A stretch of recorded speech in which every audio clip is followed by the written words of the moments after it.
We're talking about the effects of COVID, and for many of you who have contracted it over the last few months, our sense of smell was temporarily, or in some cases, permanently affected. This happened to me. Did you know that? Yeah. Yeah, I got it in March 2020 and I couldn't smell until I got my first vaccine. And then it kicked back in. So how long was that? Months. 14 months. Yeah, and I was really worried it was gone forever. And I'm one of those people that I'm a bit deaf, but I love my sense of smell. I really enjoy things like fabric conditioner and the smell of spring. But also, we'd be out in the street. Fabric conditioner. Don't you just love a fabric conditioner? I'd be out on the streets with the kids, and they'd be like, "Oh, mummy, bin lorry," and I'd be like, "Really?" And that was quite disconcerting. You couldn't smell the bad things as well. You didn't know to hold your breath. Anyway, and it's no one debilitating. told you about that body odour or anything. No, none of that. I had no complaints of that nature. I'm pleased to report. Last week on the show, we were talking to some people suffering of this, distorted smells, hypersensitivity to smells, or no smell at all, as in Isabel's case. Now, we've got with us today people to talk about this. Tom Lawton, whose sense of smell was affected, and then beside him, Professor Carl Philpott of the charity Fifth Sense, and Ruth Sullivan there as well, who hasn't been able to smell for years. So, Ruth, why you're interesting really is this was pre-COVID. Yes, absolutely. I first started to realise that my sense of smell was disappearing in the late 90s, but it could have been happening much longer before that. I just didn't even realise that it was a thing that could happen. I just made excuses for it, you know.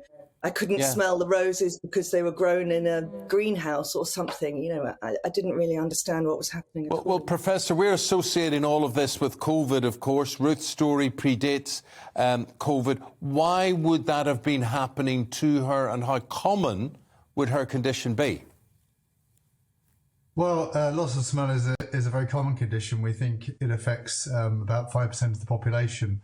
And if you look at all types of smell disturbances, perhaps as many as 1 in 5 of the population. And certainly over the age of 65, we see increasing rates of smell loss as people age, and we see conditions like Parkinson's and Alzheimer's start to have effect on the sense of smell. So there are a range of conditions that can cause these problems, but sinus disease is the most common one. OK, let's bring in Tom, because you suffer from partial loss of smell, and you're also a member of Fifth Sense. Just tell us a little bit about how that works then with the sort of partial sense. It's quite often I have to go into an analogy to think about how to explain it, because we really lack a lot of words and language to talk about sense of smell. And you maybe had this in your 14 months, and I'm really glad to hear that it came back for you. I know how tough and worrying that must have been for that time. We have to think about, what if it was a sense of hearing? We can talk about partial hearing. We know what that is, that there's certain sounds we can't pick up. Or if somebody was partially sighted, we know that there were bits and areas of their sight which would be affected. And it's very similar for sense of smell, which is there are certain smells which underneath the threshold, there are certain smells which I receive probably quite normally, but it's not a complete picture in the way that it was. So, Ruth, is what Tom is describing, is that different to your situation? Yes, very different. I'm quite envious of Tom, actually, that he has some sense of smell at all. I can't smell anything. It's like walking around in a bubble. I mean, Isabel, you used the word debilitating, and that's one of the words that springs to mind. It's, I mean, you can walk through the day and not notice anything, and then you're suddenly reminded if you walk into a cafe or past a bakery, or you go to a restaurant and people can smell what they're about to choose to eat. You get none of that gorgeous triggering that smell can give you. And does it affect your taste as well, Ruth? Or do you get... I found myself increasing the spice of everything, and that's something that, even though I've got my sense of smell back, I now really like spicy food, which I didn't pre-COVID, because I got into it when I couldn't smell.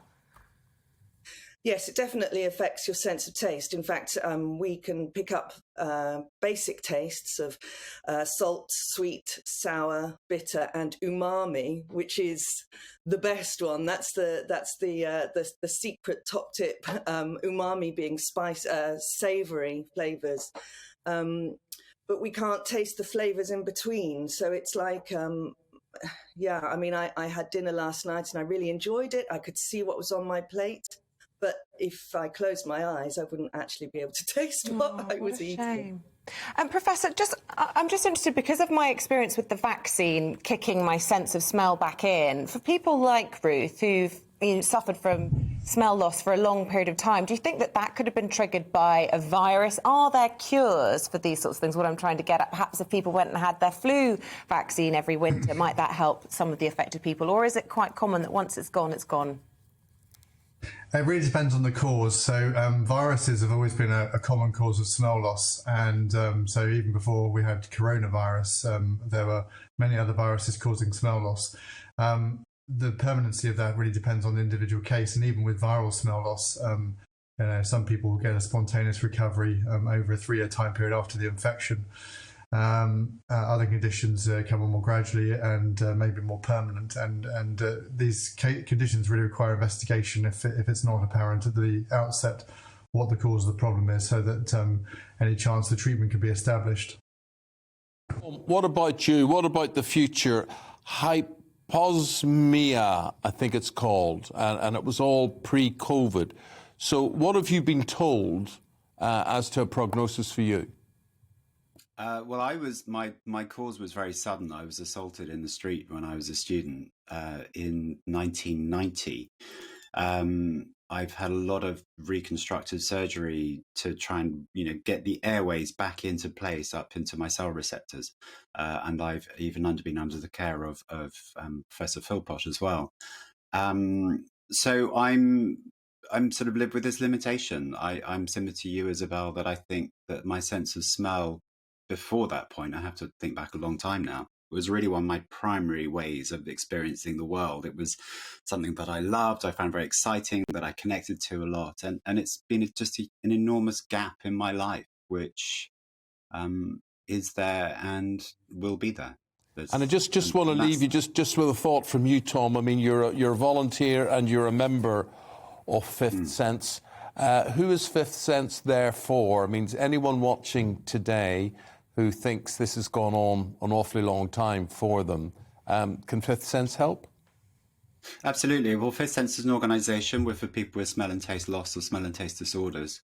And there are various different ways that we can help and support. It could be signposting people into clinical help and support, and people such as Carl Philpott who understand the condition. There's also this whole other side of support. There are some people who have permanent smell loss because of nerve damage or head trauma, for example, where there's an enormous amount of support and discussion. And the idea is, like you said, Isabella, how can we change our food and our diet to make sure that we're still eating properly? We can still have some connection to the food we eat, and it's not just a place of something which is just got nothing to it at all. I mean, it's a huge, huge impact on our experience of life, who we are, how we connect to our memories, and opening up those discussions and having that support between people who really understand is something we found at Fifth Sense is vitally, vitally important. Yeah. Well, Tom Lawton, I'm so sorry for the way in which you got your smell problems, and I do empathise so much with both of you, having experienced it myself, and I'm in awe of you,